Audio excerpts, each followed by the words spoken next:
ഇന്ന് നമ്മൾ ഡിസ്കസ് ചെയ്യുന്നത് മൈക്രോസോഫ്റ്റ് വേർഡ് തന്നെ ചോദിക്കാൻ സാധ്യതയുള്ള കുറച്ച് ഒബ്ജക്റ്റീവ് ക്വസ്റ്റ്യൻസ് ആണ്. അതിൽ ഫസ്റ്റ് ക്വസ്റ്റ്യൻ ആണ്, how many rose we can insert using A table in M S word. അപ്പോൾ നിങ്ങൾ ഓൾറെഡി എം എസ് വേർഡിൻ്റെ അകത്ത് ടേബിൾ ഇൻസേർട്ട് ചെയ്തിട്ടുണ്ടാവും. ആ ടേബിൾ ഇൻസേർട്ട് ചെയ്യുന്ന സമയത്ത് നിങ്ങൾ മാക്സിമം നിങ്ങൾക്ക് എത്ര റോസ് ഇൻസേർട്ട് ചെയ്യാൻ പറ്റും എന്നുള്ളതാണ് ചോദ്യം. നിങ്ങൾ ചിലപ്പോൾ 5 റോ അല്ലെങ്കിൽ 10 റോ ഒക്കെ ഇൻസേർട്ട് ചെയ്തിട്ടുണ്ടാവാം. അപ്പോൾ നമുക്ക് മാക്സിമം എത്ര റോസ് ഇൻസേർട്ട് ചെയ്യാൻ പറ്റുന്നതാണ്. അപ്പോൾ നമ്മൾ അതിനൊരു ബ്ലാങ്ക് വേർഡ് ഡോക്യുമെന്റ് ഓപ്പൺ ചെയ്യാം. എന്നിട്ട് നമുക്ക് ടേബിൾ ഇൻസേർട്ട് ചെയ്ത് നോക്കാം. അപ്പോൾ ടേബിൾ എങ്ങനെ ഇൻസേർട്ട് ചെയ്തത്, നിങ്ങൾ ഇൻസേർട്ട് എന്നുള്ള മെനു പോയിട്ട് ടേബിൾ എന്നുള്ളത് ക്ലിക്ക് ചെയ്യാം. അപ്പോൾ നിങ്ങൾക്ക് എങ്ങനെ ടേബിൾ ഇൻസേർട്ട് ചെയ്യാം, അതല്ലെങ്കിൽ ഇൻസേർട്ട് ടേബിൾ എന്നുള്ള ഈ ഒരു ഓപ്ഷൻ ക്ലിക്ക് ചെയ്ത് കഴിഞ്ഞാൽ നമുക്ക് ഇങ്ങനെ വിൻഡോ വരും. അതല്ലെങ്കിൽ നമുക്ക് ടേബിൾ ഡ്രോ ചെയ്യാനുള്ള ഓപ്ഷൻ ഉണ്ട്. അപ്പോൾ നമ്മൾ തൽക്കാലം ഇൻസേർട്ട് ടേബിൾ ക്ലിക്ക് ചെയ്യാം. അപ്പോൾ നമുക്ക് ഇങ്ങനെ ഇൻസേർട്ട് ടേബിൾ ചെയ്യാനുള്ളൊരു വിൻഡോ വരും. അതിൽ നമുക്ക് നമ്പർ ഓഫ് കോളംസ് ഇവിടെ കൊടുക്കാം, നമുക്ക് എത്ര നമ്പർ ഓഫ് റോസ് ഇവിടെ കൊടുക്കാം. അതുപോലെ തന്നെ അതിൻ്റെ ഫിക്സഡ് കോളം വിഡ്ത്ത് വേണമെങ്കിൽ അത് കൊടുക്കാം. ഓട്ടോ ഫിറ്റ് ടു കണ്ടന്റ് കൊടുക്കാം, ഓട്ടോ ഫിറ്റ് ടു വിൻഡോ എന്നുള്ള ഓപ്ഷൻ ഉണ്ട്. അപ്പോൾ നമുക്ക് ഇഷ്ടമുള്ള ചെയ്യാം. നമ്മൾ ഓക്കെ അടിച്ചു കഴിഞ്ഞാൽ നമുക്ക് ആ ഒരു ടേബിൾ ഇൻസേർട്ട് ആവും. അപ്പോൾ നമ്മൾ ഇതിനകത്ത് 5 കോളംസും 10 റോസും ഉള്ള ഒരു ടേബിളാണ്. അപ്പോൾ നമ്മൾ പറഞ്ഞു നിൽക്കുന്നത് നമുക്ക് മാക്സിമം എത്ര റോസ് ഇൻസേർട്ട് ചെയ്യാൻ പറ്റും എന്നുള്ളതാണ്. അപ്പോൾ നമ്മൾ ഇൻസേർട്ട് ടേബിൾ ക്ലിക്ക് ചെയ്യാം. പിന്നെ ശ്രദ്ധിക്കേണ്ടത്, നമുക്ക് മാക്സിമം ഇൻസേർട്ട് ചെയ്യാൻ പറ്റുന്ന കോളത്തിൻ്റെ എണ്ണം 63 ആണ്. നമുക്ക് 63 കോളംസേ മാക്സിമം ഇൻസേർട്ട് ചെയ്യാൻ പറ്റുള്ളൂ. അതുപോലെ തന്നെ വേർഡിൻ്റെ അകത്ത് നമുക്ക് മാക്സിമം ഇൻസേർട്ട് ചെയ്യാവുന്ന റോ എന്നാണ് 32,767. അപ്പം വേർഡിൻ്റെ അകത്ത് നമുക്ക് ഒരു ടേബിളിൽ നമുക്ക് മാക്സിമം ഇൻസേർട്ട് ചെയ്യാൻ പറ്റുന്ന കോളത്തിൻ്റെ എണ്ണം 63ഉം നമ്പർ ഓഫ് റോസ് എന്ന് പറയുന്നത് 32,767 ആണ്. അപ്പോൾ നമ്മൾ 32,768 ആക്കി നമ്മൾ ഓക്കെ അടിച്ചു കഴിഞ്ഞാൽ ഇപ്പം നമുക്കൊരു എറർ വന്നു. അതായത് നമ്പർ നിർബന്ധമായിട്ടും 1നും 32,767നും ഇടയിലായിരിക്കണം. ഇപ്പോൾ നമ്മൾ 32,767 ആക്കി. ഇതിന് പകരം 63 കോളംസ് ഉള്ളത് 65 ആക്കി. ഇപ്പോൾ ഓക്കെ അടിച്ചാൽ വീണ്ടും വഴിയും number must be between 1 and 63. അപ്പോൾ നിങ്ങൾക്ക് മാക്സിമം നമ്പർ ഓഫ് കോളംസ് 63 പറ്റുള്ളൂ. അതുപോലെ നമ്പർ ഓഫ് റോസ് ആണ് 32,767 ആണ് മാക്സിമം വരുന്ന വാല്യൂ. അപ്പോൾ നമുക്ക് മനസ്സിലായി how many rose we can insert using A table M S word. നമുക്ക് എം എസ് വേർഡ് നമുക്ക് മാക്സിമം എത്രയും റോസ് ഇൻസേർട്ട് 32,767. അടുത്ത ക്വസ്റ്റ്യൻ ആണ്, how many columns we can insert using A table in M S word. അപ്പോൾ നമുക്കറിയാം M S വേർഡിൻ്റെ അകത്ത് ടേബിളിൽ അത് മാക്സിമം എത്ര കോളംസ് പറ്റുക, 63 ആണ് ആൻസർ. അടുത്ത ക്വസ്റ്റ്യൻ ആണ്, which feature starts A new line whenever a word or sentence reached a border. അപ്പോൾ നമ്മൾ മാറ്റർ ടൈപ്പ് ചെയ്യുന്ന സമയത്ത് നമ്മൾ അതിൻ്റെ മാർജിൻ്റെ ബോർഡറിലെത്തുന്ന സമയത്ത് ഓട്ടോമാറ്റിക്കായി ടെക്സ്റ്റ് അടുത്ത ലൈനിലേക്ക് പോകും. അത് ഏത് ഫീച്ചറാണ് വേർഡിൽ അങ്ങനെ ചെയ്യുന്നതെന്നുള്ളതാണ് നമ്മൾ ചോദിച്ചു. അപ്പോൾ ഉദാഹരണം നോക്കാം. നമുക്കൊരു ബ്ലാങ്ക് ഡോക്യുമെൻ്റ് എടുത്തിട്ട് അപ്പോൾ നമ്മൾ ഈ ഒരു ബ്ലാങ്ക് ഡോക്യുമെൻ്റ് മാർജിൻ നമ്മൾ സെറ്റ് ചെയ്തിട്ടുണ്ടാവും.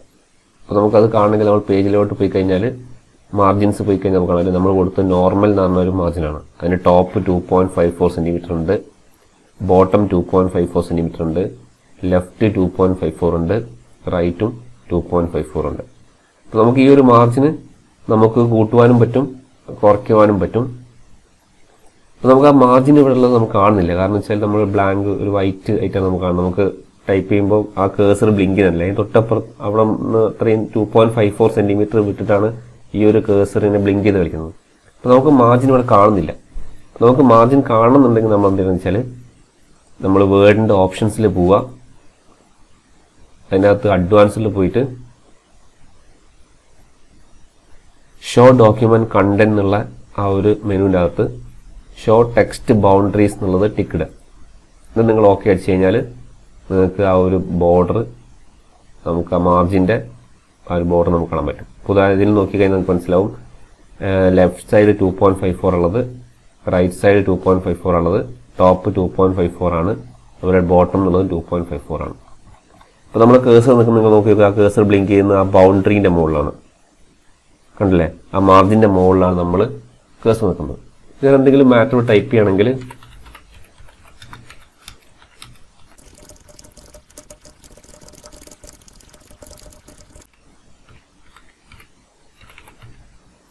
നമ്മൾ കണ്ടില്ലേ, നമ്മൾ ആ ടൈപ്പ് ചെയ്ത് വന്നിട്ട് നമ്മൾ ആ മാർജിൻ റൈറ്റ് സൈഡിലുള്ള ആ മാർജിൻ്റെ ബോർഡറിൽ എത്തിയ സമയത്ത് ഓട്ടോമാറ്റിക്കായിട്ട് ആ ടെക്സ്റ്റ് താഴോട്ട് പോയി. അല്ല, ഞാനത് എൻ്റർ കീ അടിച്ച് താഴോട്ടാക്കിയതല്ല. നിങ്ങൾക്ക് വേണമെങ്കിൽ എന്ത് ചെയ്യാം, അവിടെ നിന്ന് നമുക്ക് എൻ്റർ കീ അടിച്ചിട്ട് അടുത്ത ലൈനിൽ പോയി ടൈപ്പ് ചെയ്യാം. പക്ഷേ ഈ കേസ് നമ്മൾ അങ്ങനെ എൻ്റർ കീ അടിച്ചതല്ല. ഇവിടെ നമ്മൾ ടൈപ്പ് ചെയ്ത് വന്ന് ആ മാർജിൻ തൊട്ട സമയത്ത് ഓട്ടോമാറ്റിക്കായിട്ട് വേർഡ് എന്ത് ചെയ്തു, ആ വേർഡിനെ മൊത്തത്തിൽ താഴോട്ട് കൊണ്ടുപോയി. അപ്പം ഇങ്ങനെ നമ്മൾ മൈക്രോസോഫ്റ്റ് വേർഡിൻ്റെ അകത്ത് നമ്മളിങ്ങനെ ടൈപ്പ് ചെയ്ത് വരുന്ന സമയത്ത് നിങ്ങൾ ആ ബോർഡറിലെത്തുന്ന സമയത്ത് ഓട്ടോമാറ്റിക് ടെക്സ്റ്റ് താഴോട്ട് പോകുന്ന ഫീച്ചർ നമ്മൾ പറഞ്ഞ് ടെക്സ്റ്റ്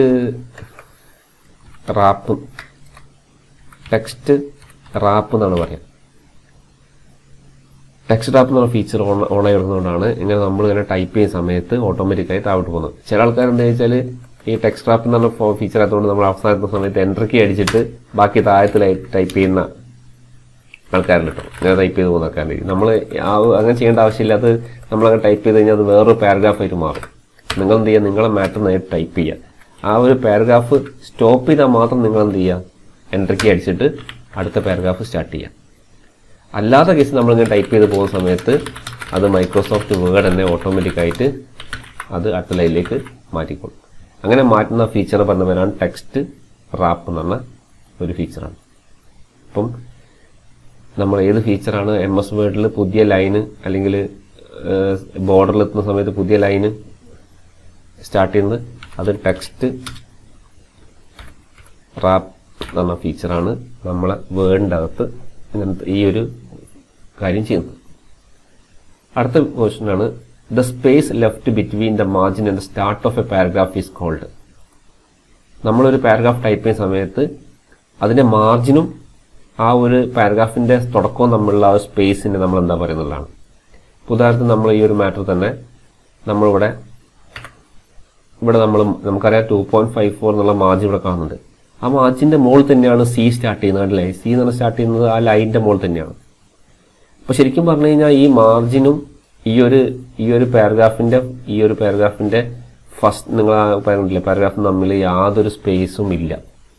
ഇങ്ങനെ നമ്മൾ നോക്കുമ്പോൾ ഒരു സ്പേസായി. ഇങ്ങനെ നമ്മൾ നോക്കുമ്പോൾ ആ ഒരു പാരഗ്രാഫിൻ്റെ ഫസ്റ്റ് ലൈൻ ആട്ടോ, ഫസ്റ്റ് ലൈന് നമുക്ക് ഈ 2 ലൈനുണ്ട്. കമ്പ്യൂട്ടർ എന്നുള്ള ഈ ഒരു ലൈനുണ്ട്, ഈ ഒരു പാരഗ്രാഫിൽ ഈ ഒരു ലൈനുണ്ട്. ഫസ്റ്റ് ലൈനിൽ നമ്മൾ കുറച്ച് ഇത്രയും സ്പേസ് കഴിഞ്ഞിട്ടാണ് ആ പാരഗ്രാഫ് സ്റ്റാർട്ട് ചെയ്യുന്നത്.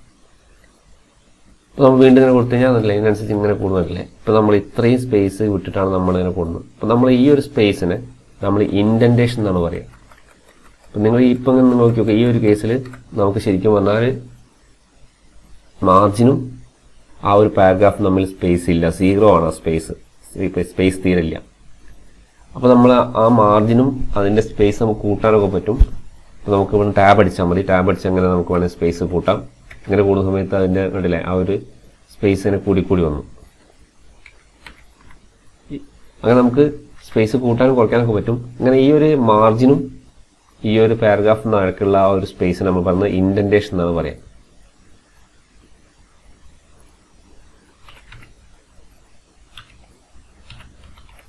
ഇൻഡൻറ്റേഷൻ എന്നാണ് പറയുക. ഇൻഡൻറ്റേഷൻ 4 ടൈപ്പ് ഉണ്ട്. അപ്പോൾ നമ്മളിവിടെ കുറച്ച് ടെക്സ്റ്റ് റാൻഡമായിട്ട് കുറച്ച് ടെക്സ്റ്റ് ക്രിയേറ്റ് ചെയ്യാണ്. അപ്പോൾ ഞാൻ =RAND എന്ന് പറഞ്ഞ് 1 നോട്ട് നമ്മളിവിടെ ഒരു പാരഗ്രാഫ് ഇൻസേർട്ട് ചെയ്തു. ഇത് അതിൻ്റെ ഫസ്റ്റ് ലൈൻ, ആ പാരഗ്രാഫിലെ ഫസ്റ്റ് ലൈനാണ്. ഇത് സെക്കൻഡ് ലൈനാണ്. ഇത് തേർഡ് ലൈനാണ്. ഇത് ഫോർത്ത് ലൈനാണ്. അങ്ങനെ 4 ലൈൻസാണ് ഈ ഒരു പാരഗ്രാഫിലുള്ളത്. അപ്പോൾ നമ്മൾ പറഞ്ഞു ഇൻഡൻറ്റേഷൻ 4 ടൈപ്പ് ഉണ്ട്. അതിലൊന്നാണ് ലെഫ്റ്റ് ഇൻഡൻറ്റേഷൻ, പിന്നൊന്ന് റൈറ്റ് ഇൻഡൻറ്റേഷൻ, പിന്നൊന്നുള്ളത് ഫസ്റ്റ് ലൈനാണ്. ഫസ്റ്റ് ലൈൻ ഇൻഡൻറ്റേഷൻ ഉണ്ട്. പിന്നൊന്ന് ഹാങ്ങിങ്. ഇങ്ങനെ 4 ടൈപ്പ് ഇൻഡൻറ്റേഷനാണ്. ലെഫ്റ്റ്, റൈറ്റ്, ഫസ്റ്റ് ലൈൻ, ഹാങ്ങിങ്. നമ്മൾ ലെഫ്റ്റ് ഇൻഡൻറ്റേഷൻ നോക്കി കഴിഞ്ഞാൽ ഇപ്പോൾ ഈ 4 പാരഗ്രാഫിന്റെ ലെഫ്റ്റ് ഇൻഡൻറ്റേഷന്റെ വാല്യൂ 0 ആണ്. സ്പേസ് ഇല്ല, 0 ആണ്. 4 ലൈനും കിടക്കുന്നത് ഈ ഒരു പാരഗ്രാഫിന്റെ മുകളിലാണ്. അപ്പോൾ നമുക്കത് കൂടണമെന്നുണ്ടെങ്കിൽ നമ്മൾ എന്ത് ചെയ്യുക, ഈ ഒരു പാരഗ്രാഫ് സെലക്ട് ചെയ്യുക. എന്നിട്ട് ഹോം ടാബ് പോവുക. ഇവിടെ നമ്മൾ ഈ പാരഗ്രാഫ് എന്ന് പറഞ്ഞ ഈ ഒരു ഗ്രൂപ്പിൻ്റെ അകത്ത് നമുക്ക് ഇൻഡന്റേഷൻ കൂട്ടാനും ഉണ്ടോ. ഇത് ക്ലിക്ക് ചെയ്യുമ്പോൾ ഇങ്ങനെ ഇൻഡന്റേഷൻ കൂടുന്നുണ്ടല്ലേ, അത് കുറയ്ക്കാനുള്ള. അപ്പം നമുക്ക് ഇങ്ങനെ ഇൻഡന്റേഷൻ കൂട്ടാനും കുറയ്ക്കാനും പറ്റും. ഒരു പാരഗ്രാഫിൻ്റെ മൊത്തത്തിൽ ഇൻഡന്റേഷൻ കൂട്ടാനും കുറയ്ക്കാനും പറ്റും. ഇതൊക്കെ ലെഫ്റ്റ് ഇൻഡന്റേഷനാണ് കൂട്ടുന്നത്. ഇപ്പോഴല്ലേ ലെഫ്റ്റ് ഇൻഡന്റേഷനാണ് കൂടിയത്. ഇപ്പോൾ ലെഫ്റ്റ് ഇൻഡന്റേഷൻ വീണ്ടും കൂടി. ഇപ്പോൾ ലെഫ്റ്റ് ഇൻഡന്റേഷൻ കുറഞ്ഞു, വീണ്ടും കുറഞ്ഞ് 0 ആയി മാറി. അങ്ങനെ ലെഫ്റ്റ് ഇൻഡന്റേഷൻ നമുക്ക് കൂട്ടാൻ പറ്റും. ഇനി നമുക്ക് ഉള്ളത് റൈറ്റ് ഇൻഡന്റേഷൻ ആണ്. അതുപോലെ ഹാങ്ങിങ് ഉണ്ട്, ഫസ്റ്റ് ലൈൻ ഉണ്ട്. അപ്പോൾ നമുക്ക് ഇതിൻ്റെ റൈറ്റ് ഇൻഡന്റേഷനാണ് കൂട്ടണമെങ്കിൽ നമ്മൾ എന്താ വെച്ച് കഴിഞ്ഞാൽ ഇതുപോലെ തന്നെ നമ്മൾ ഹോം ടാബിൽ പാരഗ്രാഫിൻ്റെ ഈ താഴത്തായിട്ട് ഒരു ആരോ കാണാം, അത് ക്ലിക്ക് ചെയ്യുക. അത് ക്ലിക്ക് ചെയ്താൽ ഇതുപോലെ ഒരു വിൻഡോ വരും. ആ വിൻഡോൻ്റെ അകത്ത് നിങ്ങൾക്ക് ഇവിടെ കാണാം ഇൻഡന്റേഷൻ എന്ന് പറഞ്ഞ ഹെഡിങ് കാണാം. ഈ ഇൻഡന്റേഷൻ എന്ന ഹെഡിങ്ങിൻ്റെ അകത്ത് ലെഫ്റ്റ് ഇപ്പോൾ കിടക്കുന്നത് 0-ലാണ്, ഇപ്പോൾ റൈറ്റ് കിടക്കുന്ന 3-ലാണ്, 0-നാണ്. നിങ്ങൾക്ക് വേണമെങ്കിൽ റൈറ്റിൻ്റെ വാല്യൂ കൂട്ടാം. അപ്പോൾ റൈറ്റ് സൈഡ് ഇൻഡന്റേഷൻ കൂടും. ഇന്ന് കണ്ട് ഫസ്റ്റ് ലൈൻ മാത്രമാണ് കൂട്ടണമെന്നുണ്ടെങ്കിൽ നിങ്ങൾ എന്ത് ചെയ്യുക, ഈ സ്പെഷ്യൽ എന്ന് പറഞ്ഞ ഈ ഒരു ഓപ്ഷൻ്റെ അകത്ത് നിങ്ങൾ ഇപ്പം നണ്ണ കിടക്കുന്നത് അത് ഫസ്റ്റ് ലൈൻ ആക്കുക. ഫസ്റ്റ് ലൈൻ ആക്കിയ ശേഷം എത്ര സെൻറ്റിമീറ്റർ നിങ്ങൾക്ക് ആ വ്യത്യാസം സ്പേസ് വേണമെന്നുള്ളത് അത് കൊടുക്കുക. എന്നിട്ട് നിങ്ങൾ ഓക്കെ അടിച്ചു കഴിഞ്ഞാൽ ആണല്ലേ ഫസ്റ്റ് ലൈൻ മാത്രം, ഈ പാരഗ്രാഫിൻ്റെ ഫസ്റ്റ് ലൈൻ മാത്രം ഇൻഡന്റേഷൻ കൂടി. ഇനി നിങ്ങൾക്ക് വേണ്ടത് ഈ ഫസ്റ്റ് ലൈൻ ഇൻഡന്റേഷൻ അങ്ങനെ തന്നെ കിടന്നോട്ടെ. Second line, third, fourth line, ബാക്കിയുള്ള എല്ലാ ലൈൻസും ഫസ്റ്റ് ലൈൻ ഒഴികെയുള്ള ബാക്കി എല്ലാ ലൈൻസും ഇൻഡന്റേഷനാണ് കൂട്ടണമെങ്കിൽ നിങ്ങൾ അതുപോലെ തന്നെ ഈ ഒരു പാരഗ്രാഫ് സെലക്ട് ചെയ്യുക. എന്നിട്ട് പാരഗ്രാഫ് എന്ന ടാബിൻ്റെ അകത്ത് ഈ ഒരു ആരോ ക്ലിക്ക് ചെയ്യുക. അതിൽ ഇൻഡന്റേഷൻ എന്നുള്ളതിൽ സ്പെഷ്യലിൽ പോയിട്ട് നിങ്ങൾ ഫസ്റ്റ് ലൈൻ പകരം ഹാങ്ങിങ് കൊടുക്കുക. ഹാങ്ങിങ് കൊടുത്തു കഴിഞ്ഞാൽ എന്താ, ഫസ്റ്റ് ലൈൻ ഒഴികെ ബാക്കി എല്ലാ ലൈനിൻ്റെ ഇൻഡന്റേഷൻ കൂടും. ഹാങ്ങിങ് കൊടുത്തു, എന്നിട്ട് എത്ര സെൻറ്റിമീറ്റർ ആണ് കൊടുത്ത് ഓക്കെ അടിച്ച് കഴിഞ്ഞാൽ അതല്ലേ ഫസ്റ്റ് ലൈനിൻ്റെ ഇൻഡന്റേഷൻ നമുക്ക് ഇതാ മാർജിനിൽ തന്നെ നടക്കുന്നത് 0 ആണ്. സെക്കൻഡ് ലൈൻ അല്ലേ ഇത്രയും ഗ്യാപ്പ് ഉണ്ട്, തേർഡ് ലൈൻ ഇത്രയും ഗ്യാപ്പ് ഉണ്ട്, ഫോർത്ത് ലൈൻ ഇത്രയും ഗ്യാപ്പ് ഉണ്ട്. ഇതാണ് ഹാങ്ങിങ് ഇൻഡന്റേഷൻ എന്ന് പറയുന്നത്. അപ്പോൾ നിങ്ങൾക്ക് ലെഫ്റ്റ് ഇൻഡന്റേഷൻ ഉണ്ട്, റൈറ്റ് സൈഡിൽ വരുന്ന റൈറ്റ് ഇൻഡന്റേഷൻ ഉണ്ട്, അതുപോലെ ഫസ്റ്റ് ലൈൻ ഇൻഡന്റേഷനും ഉണ്ട്. ഇപ്പം നിങ്ങൾ കാണുന്നത് ഹാങ്ങിങ് ഇൻഡന്റേഷനാണ്. അപ്പം ഇത്രയും ടൈപ്പ് ഇൻഡന്റേഷനാണ് നമ്മൾ പഠിക്കാനുള്ളത്. അടുത്ത ക്വസ്റ്റ്യനാണ് the dash case option capitalises the first letter of every paragraph. ഓരോ പാരഗ്രാഫിന്റെയും ഫസ്റ്റ് ലെറ്റർ നമ്മൾ ക്യാപിറ്റലാക്കുന്ന ഏത് ഓപ്ഷനാണ്? നമ്മൾ പണ്ട് പഠിച്ചതാണ്. നമ്മൾ ഈ ഹോം എന്ന ടാബിൻ്റെ അകത്ത് ഫോൺ എന്ന ഗ്രൂപ്പ് പോയി കഴിഞ്ഞാൽ നമുക്ക് ഒരു ഓപ്ഷൻ കാണാം. Sentence case, lower case, upper case, capitalise each word, talking case. ഇതിൻ്റെ അകത്ത് ഓരോ പാരഗ്രാഫിൻ്റെയും ഫസ്റ്റ് ലൈനിൽ ക്യാപിറ്റലാക്കാൻ നമ്മൾ സെന്റൻസ് കേസ് ഉപയോഗിക്കാം. അപ്പോൾ ഇതിൻ്റെ അകത്ത് ഒരു പാരഗ്രാഫ് ഉള്ളൂ, നമുക്ക് 2 പാരഗ്രാഫിന് ചെയ്ത് നോക്കാം.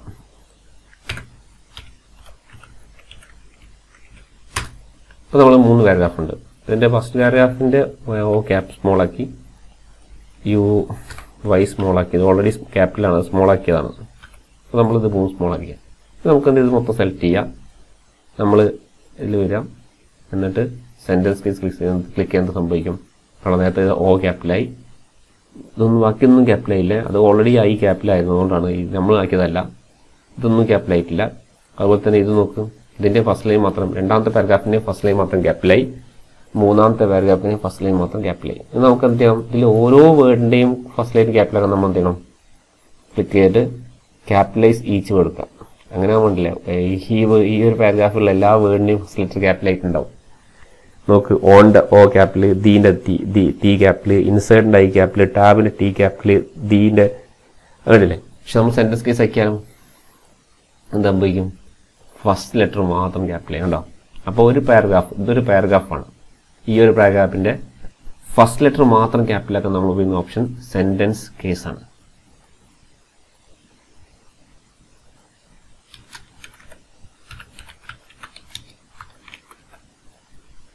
അടുത്ത ക്വസ്റ്റ്യനാണ് soft page breaks are induced by.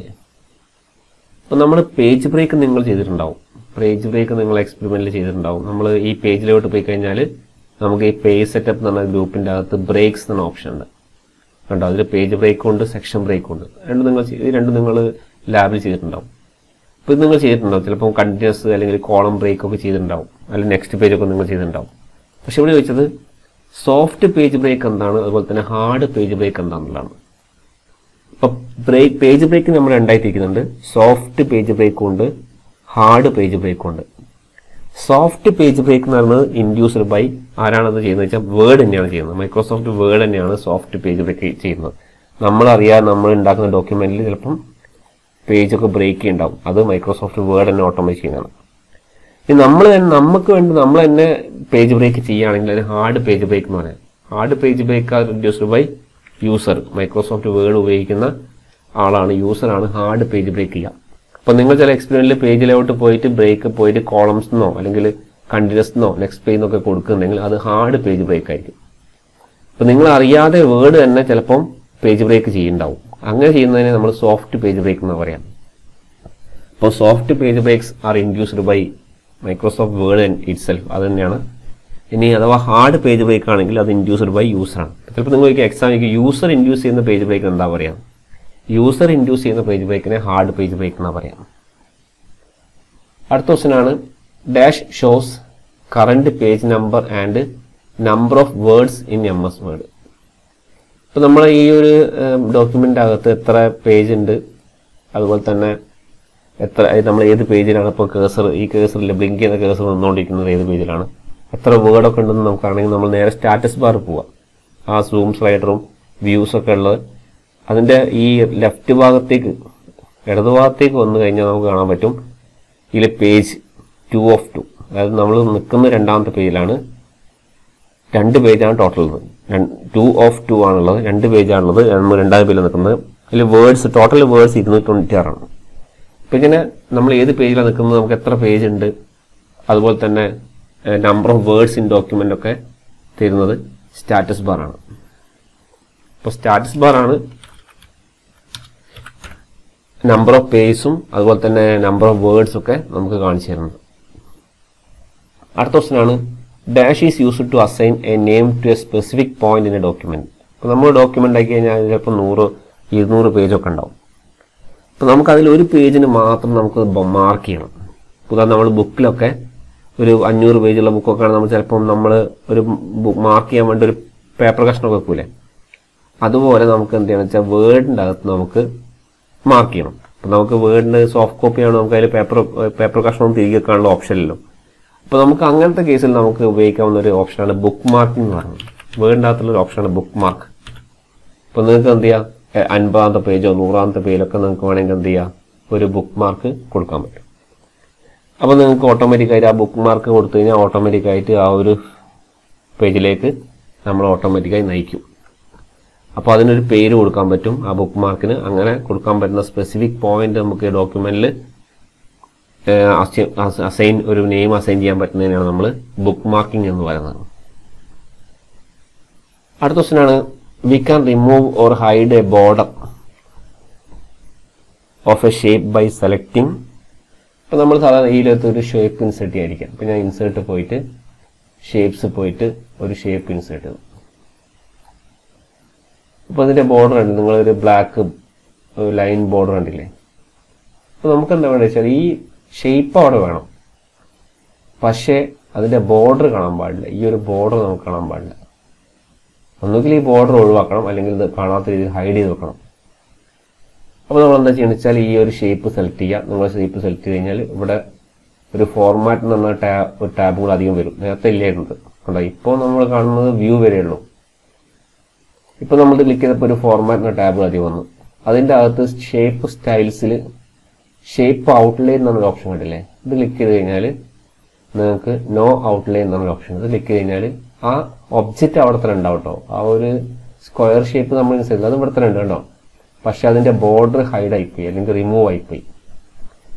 അപ്പൊ നമുക്ക് എന്ത് ചെയ്യാൻ പറ്റും, we can remove or hide a border of shape by select ചെയ്ത് നമ്മൾ എന്താ സെലക്ട് ചെയ്തത്, ഷേപ്പ് ഔട്ട്ലൈൻ പോയിട്ട് നോ ഔട്ട്ലൈൻ. നോ ഔട്ട്ലൈൻ കൊടുക്കുന്ന സമയത്ത് ഈ ഒരു ഷേപ്പ് ഓർക്കുന്നുണ്ട്, പക്ഷെ അതിന്റെ ബോർഡർ റിമൂവ് ആയിപ്പോയി.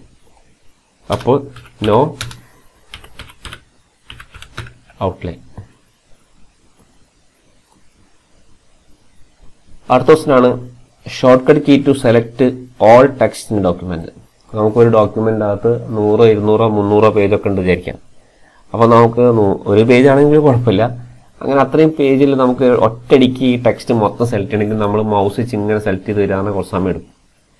അപ്പോൾ അതിന് പകരം നമുക്ക് ഷോർട്ട് കട്ട് കീ ഉണ്ട്, കൺട്രോൾ എ എന്ന് പറഞ്ഞ ഒരു ഷോർട്ട് കട്ട് കീ നോക്കി കഴിഞ്ഞാൽ നമുക്ക് എല്ലാ പേജും എല്ലാ ടെക്സ്റ്റും ഓട്ടോമാറ്റിക് സെലക്ട് ആവും.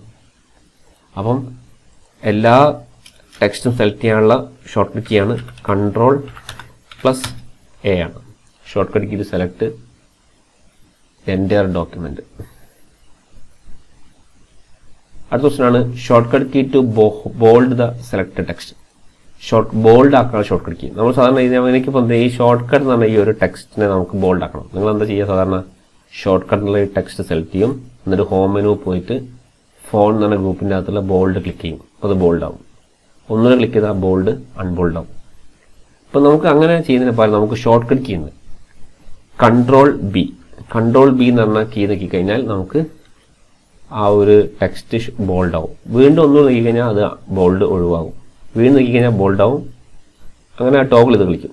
അപ്പോൾ നമുക്ക് ഒരു ടെക്സ്റ്റ് ബോൾഡ് ആക്കാൻ ഷോർട്ട് കട്ട് കീയാണ് Ctrl+B. അടുത്ത ക്വസ്റ്റ്യനാണ് shortcut key for print. നമുക്ക് പ്രിന്റ് ചെയ്യാണ്, ഈ ഒരു മാറ്റർ പ്രിന്റ് ചെയ്യണം, അല്ലെങ്കിൽ ഈ ഒരു ഡോക്യുമെന്റ് പ്രിന്റ് ചെയ്യണം. നിങ്ങൾ എന്താ ചെയ്യുക? സാധനം ഈ ഫയലിൽ പോയിട്ട് പ്രിന്റ് ക്ലിക്ക് ചെയ്യും അല്ലേ? അതേപോലെ നമുക്ക് ഷോർട്ട് കട്ട് കീയാണ് Ctrl+P. നമ്മൾ Ctrl+P നോക്കി കഴിഞ്ഞാൽ പ്രിന്റ് ചെയ്യാനുള്ള ആ ഒരു ഡയലോഗ് ബോക്സ് ഓപ്പൺ ആയിട്ട് വരും. അപ്പോൾ shortcut key for print ആണ് Ctrl+P.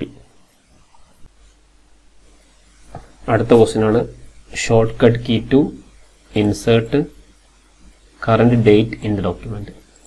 ഈ ഒരു ഡോക്യുമെന്റ് അകത്ത് കറന്റ് ഡേറ്റ് ഇൻസേർട്ട് ചെയ്യാനുള്ള ഷോർട്ട് കട്ട് കീ ഏതാണെന്നുള്ളതാണ്. അപ്പോൾ നമുക്ക് ഡേറ്റ് എന്നുള്ള ഒരു ടെക്സ്റ്റ് കണ്ടിരിക്കും. അപ്പോൾ നമ്മൾ ഡേറ്റ് എന്ന് ടൈപ്പ് ചെയ്തിട്ട് നിങ്ങൾ ഇന്ന ഡേറ്റ് 29/4/2023 നിങ്ങൾ ടൈപ്പ് ചെയ്യേണ്ട ആവശ്യമില്ല. ഡേറ്റ് ഓട്ടോമാറ്റിക് എത്താൻ പറ്റും. നിങ്ങൾ എന്ത് ചെയ്യുക? Alt+Shift+D എന്നുള്ള കീ പ്രസ് കഴിഞ്ഞാൽ ഡേറ്റ് ഓട്ടോമാറ്റിക് വരും. ഇപ്പോൾ shortcut key to insert date ആണ് Alt+Shift+D. അപ്പോൾ ഡേറ്റ് ഓട്ടോമാറ്റിക് ആയിട്ട് വരും. Alt+Shift+D ആണ് ഡേറ്റ് ഇൻസേർട്ട് ചെയ്യാൻ ഷോർട്ട് കട്ട് കീ. അടുത്ത ക്വസ്റ്റ്യനാണ് shortcut key to insert current time in the document. നിങ്ങൾക്ക് ടൈം വരുന്നുണ്ടെങ്കിൽ നിങ്ങൾ ടൈപ്പ് ചെയ്യേണ്ട ആവശ്യമില്ല. നിങ്ങൾ ഷോർട്ട് കട്ട് കീ ഉപയോഗിച്ചാൽ മതി. Alt+Shift+T ആണ് ടൈം വരാനുള്ള ഷോർട്ട് കട്ട് കീ. Alt+Shift+T നിങ്ങൾ ടൈപ്പ് ചെയ്യേണ്ട ആവശ്യമില്ല. നിങ്ങൾ 10 ഇങ്ങനെ ടൈപ്പ് ചെയ്യേണ്ട ആവശ്യമില്ല. നിങ്ങൾ എന്ത് ചെയ്യുക? Alt+Shift+T എന്നുള്ള ഈ ഷോർട്ട് കട്ട് കീ പ്രസ് ചെയ്യുന്നത് നിങ്ങൾക്ക് ടൈം ഓട്ടോമാറ്റിക്കായി വരും. അപ്പം shortcut key insert time Alt+Shift+T ആണ്.